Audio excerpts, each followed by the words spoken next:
Hi everyone, it's Paul Cohen here, New Zealand. We're 26th of March. It's 10:40 in the morning, and we're officially in lockdown here, and it feels a bit weird, really.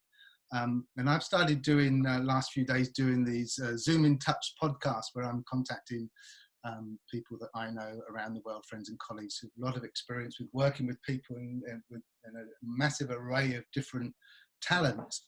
And I'm calling on my good mate Richard Walters here from the UK, down in Exeter. Richard and I have known each other since the mid-80s. He qualified as an acupuncturist, I reckon, in 1984. Oh, you froze a bit there, Paul. All right. We're going to have to live with that. Yeah, right. Richard and I, we go back a long way to the mid-80s. Richard qualified, I think, as an acupuncturist a year before I did. Must have been in '84. I qualified. No, I was a bit later than you, actually. All right.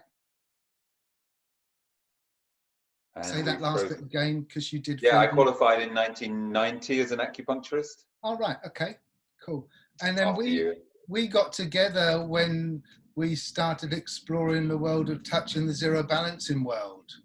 And, we explored that for 20 years or so, really closely together. Yeah, endless explorations and study, and just understanding what's going on in our hands when we're handling people. It's just just amazing. Yeah. And so Richard's got a wealth of experience, and I'm just going to get Richard to talk a little bit about himself so you can feel a bit more connected to him. And then I'm going to ask Richard to do some sort of sharing of something that you guys will be able to do and use now. So Richard's acupuncturist, he's a bodywork and zero balancing teacher. And he also does this thing called identity-orientated psychotrauma therapy. And I'm thinking, you're the man that we all need to know and to talk to. So Richard, just give us a little intro on how you'd like the world to see you and know who you are. Yeah, so I've been in practice as a therapist for 30 years now. As Paul said, acupuncture initially, and then almost immediately into zero balancing. I studied zero balancing alongside acupuncture.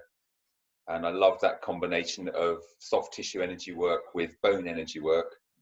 And I pursued the zero balancing kind of relentlessly and in depth for 30 years now, studying with Dr. Fritz Smith over the last 28 years, and I found it deeply inspiring. But all the time there are other bits of me which felt like, well, there's a bit of my work that's missing. I've got the acupuncture and I've got the zero balancing, but I'm not addressing some areas of the work. And so I looked around for about 10 years. I was hunting until I came across identity orientated psychotrauma therapy. It's a hell of a mouthful, sometimes known as the intention method. Nice. And I just love the work. I've been studying it now for 5 years, and done 2 intensive year-long trainings in it, and I find it just amazing. So tell us a tiny little bit about it. What does it? What can it do? What's its focus? So it arose out of Bert Hellinger's work and family constellations. And Franz Rupert, a professor of psychology at Munich University, took it a step further into understanding how early childhood trauma affects us now to this pandemic and the shutdowns and the fear or the anxiety or the anger or the blame or the love. Whatever's going on in our systems, probably all of those, the grief, how those reactions are all individual for us. Mm-hmm. So one person may be very calm about it, the next person in deep panic about it. Now, why is that? And that arises from early childhood, the way that we're conceived, whether we're wanted, whether we're loved, and whether we're safe, are those 3 fundamental issues that start us off. Are we wanted as a birth? Are we wanted as a baby? Yeah. And are we wanted for who we are, or are we wanted as some part of the mother's needs in her life? Yeah. And there's a mixture of all those. Some people aren't wanted, and some people are partly wanted, but also wanted to shore up the marriage or bring love into the family or bring joy and happiness, which is not about being wanted for who we are. So those fundamental things are: am I wanted and am I loved? You know, how much am I able to love my children? And I'm not perfect at that, and none of us really are. So we know that the degree with which we're loved by our parents has a profound effect on us. And I don't think there's anyone out there who can't say, yeah, you know, my parents loved me, but it wasn't always, you know, a bed of roses. Is that the right phrase? Sounds a bit thorny to me. A bed of clover, shall I say? So our childhoods are never perfect, however much we may move in and out of love with our parents.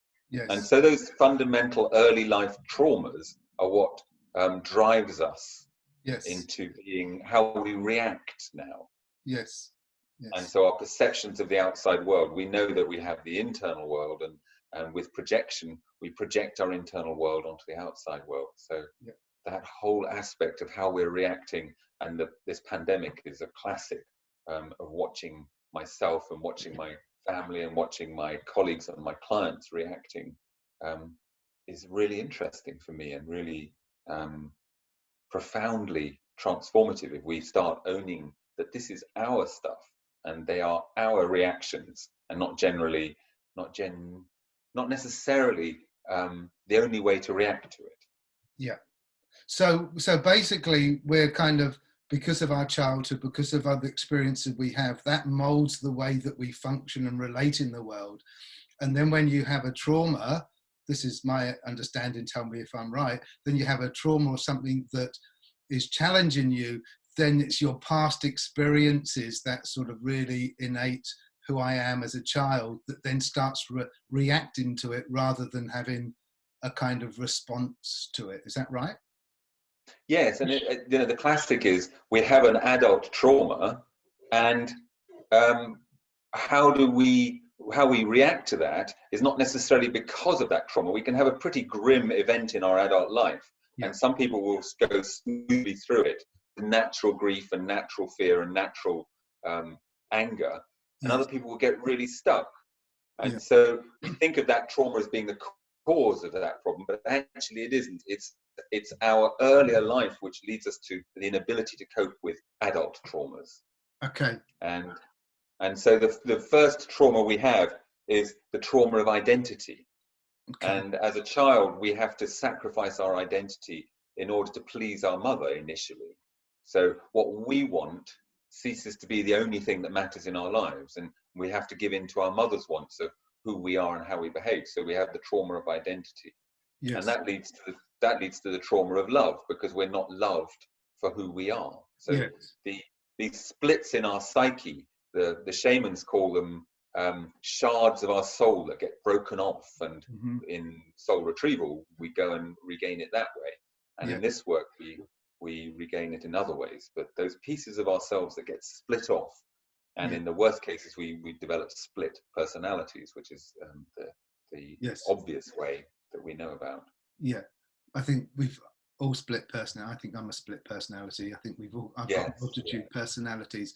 So we're finding ourselves in this place of real unknown. I mean, people talk about everything's unknown, we can't control what goes on, and I think we're all kind of going, holy fuck, we really can't hold on. We really don't know what's going on here. This is massive. And I recognize that the kind of work that you're talking about is often long-term therapy, where people come to people like you and you guide them through so that they can navigate some of the stuff from their past to help them function better today. But there's a lot of people in that we don't have time for that.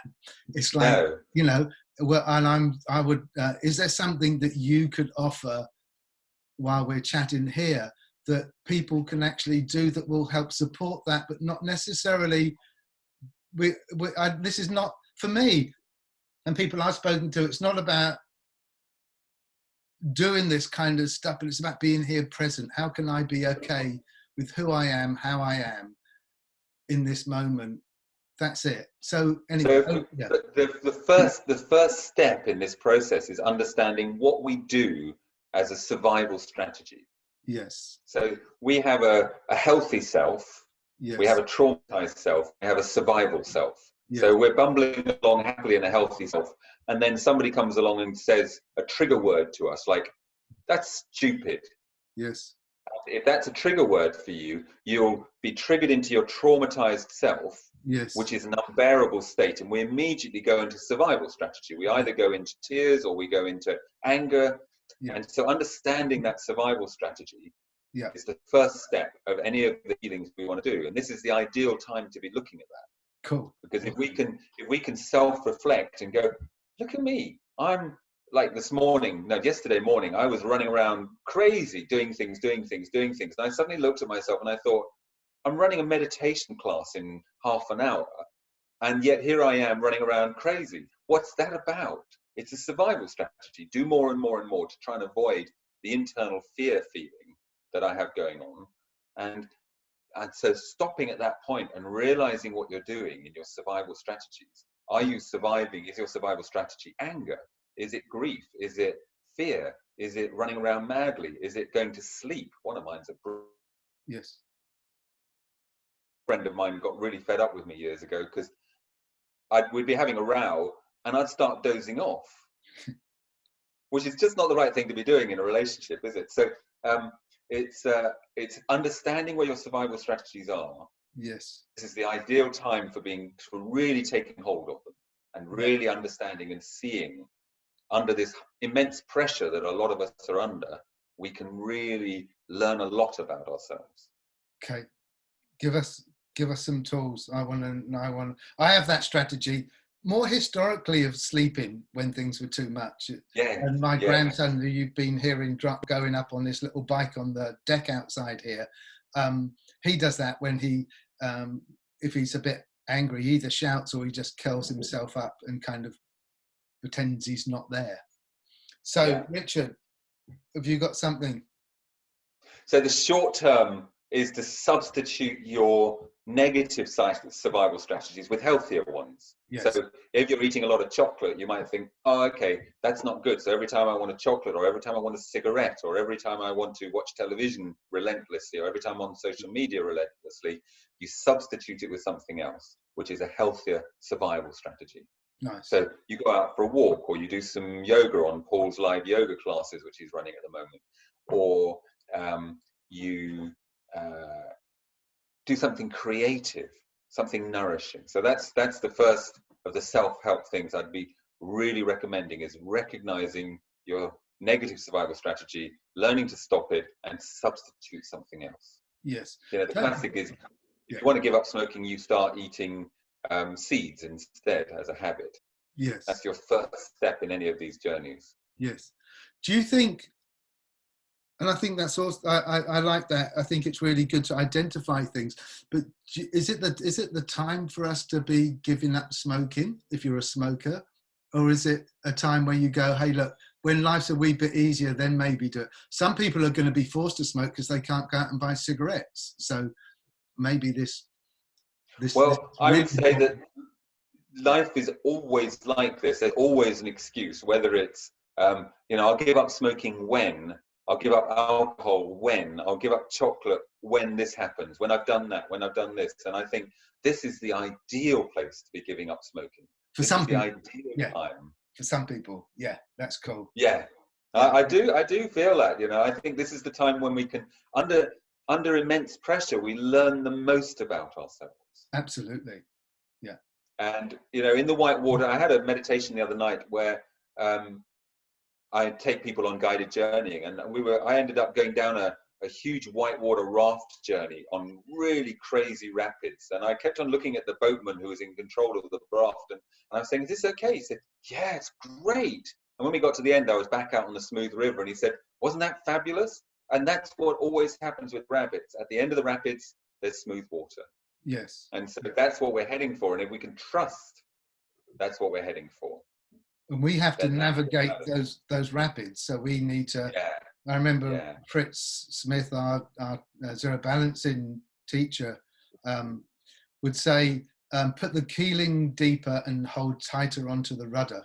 And for Yeah. me, and that supported me through my times of trauma, where I energetically connect and ground to the earth, and I hold tighter onto the rudder, so I'm in this alignment as well.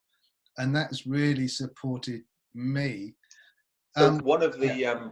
one of the key things in that rooting and grounding you're talking about is in meditation, which I practice as much as I can. Yes. And meditation, there's something called the Earth Star, which is about a foot below your feet when you're standing, and it's a great place to it's a great place to really sink your attention down. So when we talk about grounding, it's like, okay, feel your feet on the ground and maybe send some roots into the ground. That's a really nice thing to do. But this Earth Star seems to have a really strong connection when you go to it. Cool. So Can if you you're take us? if you're breathing, Can you take us through a meditation? yeah, sure, Yep. sure. Should we do it? So How long are we going to be? 5, 10 minutes, 3 minutes? um, Let we people can know. do a 5-minute meditation. I think that would be ideal. Beautiful. Thank you. All right. Yeah. So, cool. Thanks, Richard. So just get yourself a little bit comfortable as you're watching. Get you sitting comfortably, and then I just want you to shut your eyes, and then take a breath which goes up through your body. And then as you breathe out, the breath goes down through your body. And then up through your body and down through your body. And it's breathing is a bit like aligning the iron filings when you run a magnet under the bit of paper. Up through your body and down through your body. If you imagine the waves on the shore moving up the shoreline and down the shoreline, and all the kelp under the sea there is lining up one way as you breathe up and one way as you go breathing the other way down. Keep on with that.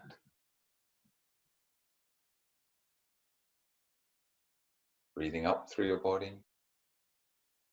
right up to the top of your head, the crown, and then down through your body to the feet. Feel we're combing the tangles and the stresses out of our body.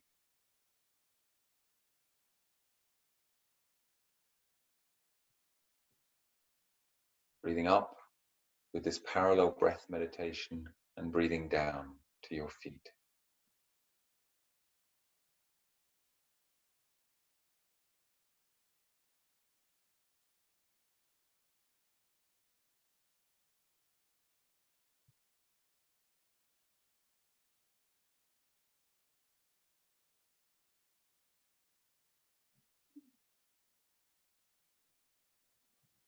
And then let go of that breathing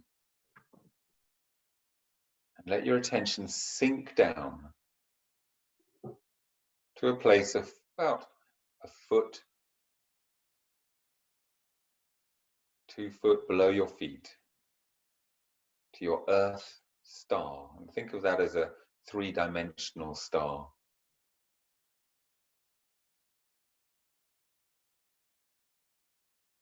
It knows where it is, so you just have to hold your attention down there and it will come and find you. It's always been there.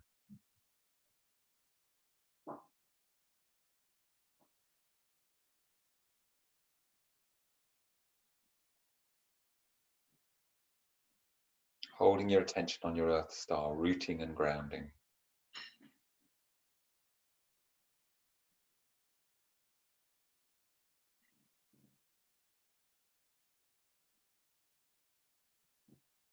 And then bring your attention, keeping that in place, bring your attention up through your body whilst holding part of your attention down on the Earth star. Come on up to your crown.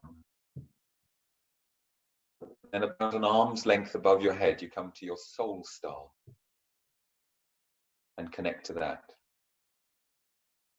Keep that split attention back down to your Earth star, soul star. Keep going between the two. Like when you're driving, you can look in the rear view mirror, you can look ahead, you can look at the speedometer. This is the same sort of split attention. Earth star, soul star. The Earth star below your feet, the soul star above your head.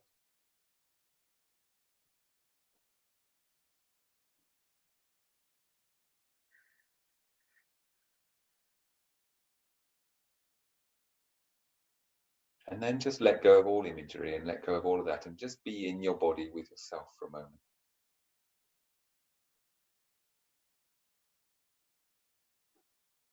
Feel how you feel. If you feel different from before we started the meditation, really register that feeling in your body so your cells know where to come back to. A bit like doing a first walk, memorizing the journey. Now your body knows how to get to this place again, the soul star and the earth star and the parallel breath meditation.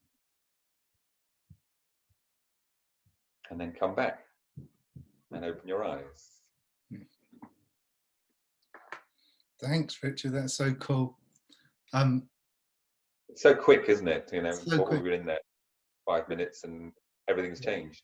Yeah, everybody I've been talking to, I think I mentioned this right at the beginning, you know, really skilled body workers, skilled teachers of movement and breath. It's all simple stuff, nothing complicated. This is not a time for us to tie ourselves in complicated geometric knots and think that if you can get there, you might be something. I think we've all been, you know. And can I add one more thing? I'm just thinking about the Yeah, coronavirus. lots of things, yeah. Lying around. And Yeah. just thinking about how it affects the lungs so badly. You know, it's like a normal flu doesn't knock an organ quite in the same way as this flu does. Yes. And that's why it's causing so much trouble. Yes. And there's a point up here, which is called lung 1, which I found in the couple of people I've treated when they had coronavirus. They found that a great relief on their lungs. Their breathing has been eased by this point here. Yeah. And the way to find it is you just put your hand on the underside of your clavicle, underside of your collarbone, slide out until you hit the ball of the roundness of the shoulder here. Yeah. And then drop down about an inch, about 1.5 centimeters, and you'll be just on lung 1. Can you see my finger? I'll just move around a bit. So I'm sliding it till I hit the shoulder joint. That's lung 2, and then I'm just going to drop down just over a little muscle there. If you put your hand on your hip, that muscle will stand out really nicely. Yeah. Drop over that muscle, and you're in this point. And if you press into it, it'll probably ache. And if you move around a little bit, if you're not getting that ache, I've got a good ache there. And you just do a little clockwise motion. And you can also just start breathing into it, into lung 1. You can breathe from your soul star, you can breathe healing, you can breathe light, you can breathe love, you can breathe a smile into that. So you can put a smile on your face, and Mantak Chia has this great meditation called the Inner Smile Meditation. And so breathing into these points, coming to the other side, hopping over, hit your shoulder, drop down, just below, dropping down over, and pressing in. Get a dull ache, and then you don't have to keep that dull ache really strong. You can back off a little bit so you're not hurting yourself. Yeah. And just keep that little clockwise motion going. Yeah. And breathing in and breathing out. You can do this on yourself. You can do this on other people. Do it for 3 or 4 minutes. And at the same time, if you know healing, if you know channeling, you can find this point, lung 1. If you look it up on the internet, where is lung 1? Lung 1, the acupuncture point. It'll show you a diagram of it. It's a really nice point. Yeah. I've been doing really, really nice since we've been in isolation in the UK here. I've been doing online acupressure consultations with people, and it's absolutely blown them away. It's just so powerful when we do it together, resonating over any distance. We can do it across the world, and it works really, really well. And you're also offering your psychotrauma therapy as well online, so people can contact you. I will put a link afterwards as well. Let's get back together again at some stage, and what about us doing some acupressure work for supporting people, or some body work or something. I'd like to tap into your long history and skill a bit more for people. That would be so cool.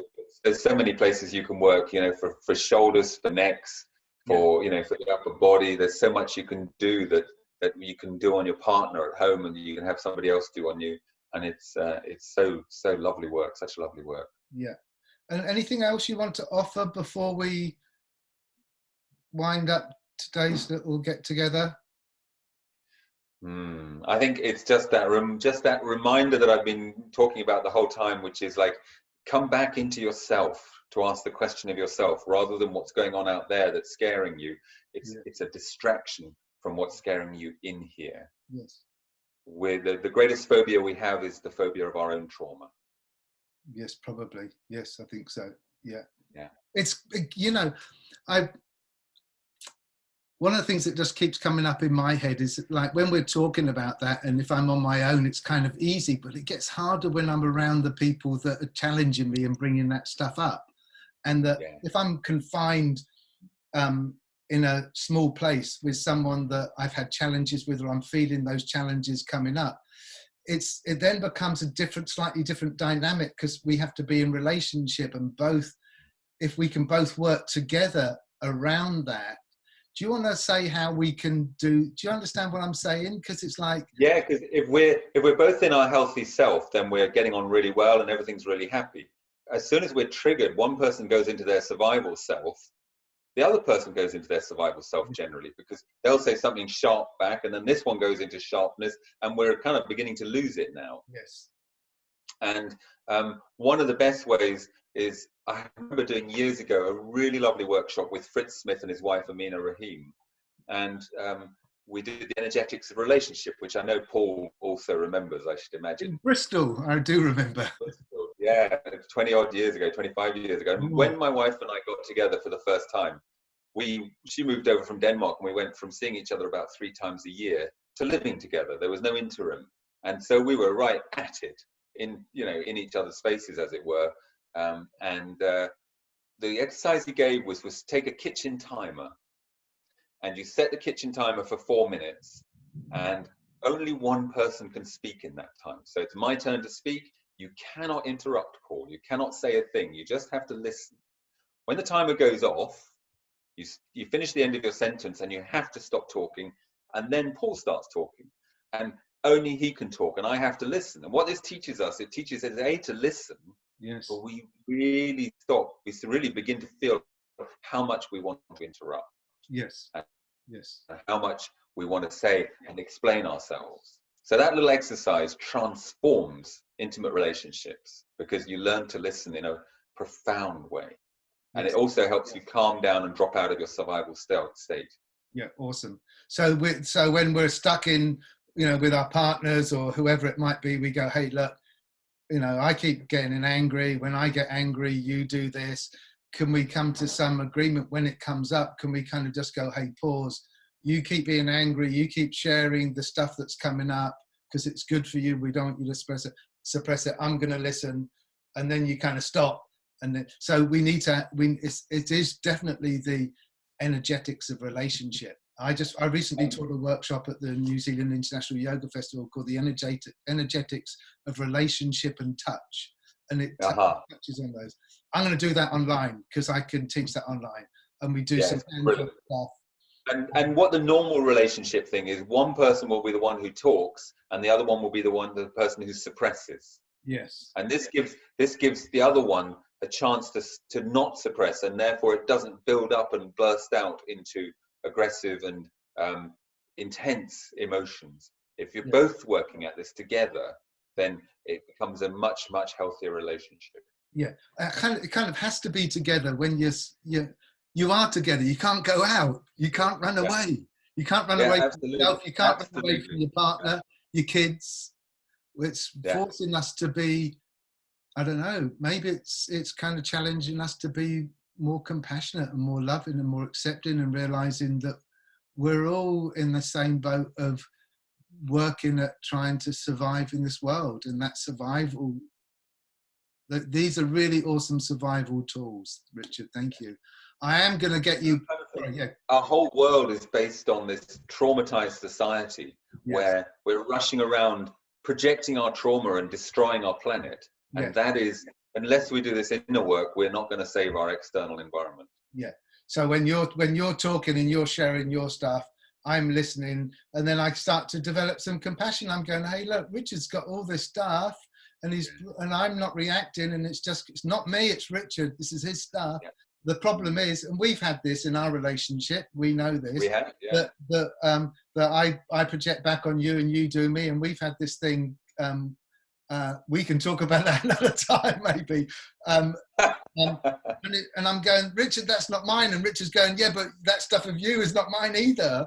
And it's an awesome way to do it. Let's do some more of this another time, and maybe we can come up with some little package of way that we could get people online doing a big Zoom thing, or maybe you do that. You could have half a dozen or 50 people where you can allow them that time to talk and to listen what's coming up for you and guide them through stuff. So we've got lots of things bubbling up for you guys, and I'm going to bring Richard back again because he's got stuff to offer you. And this is what we do. We've been in therapy for a long, long time, and cool. Yeah. Hey, Richard, thank you so much, man. We're going to stay online. We'll have a little chat, but we're finished for now. Thank you, Richard. Yeah. Nice to speak to you all. No, yeah, cool. Thank you.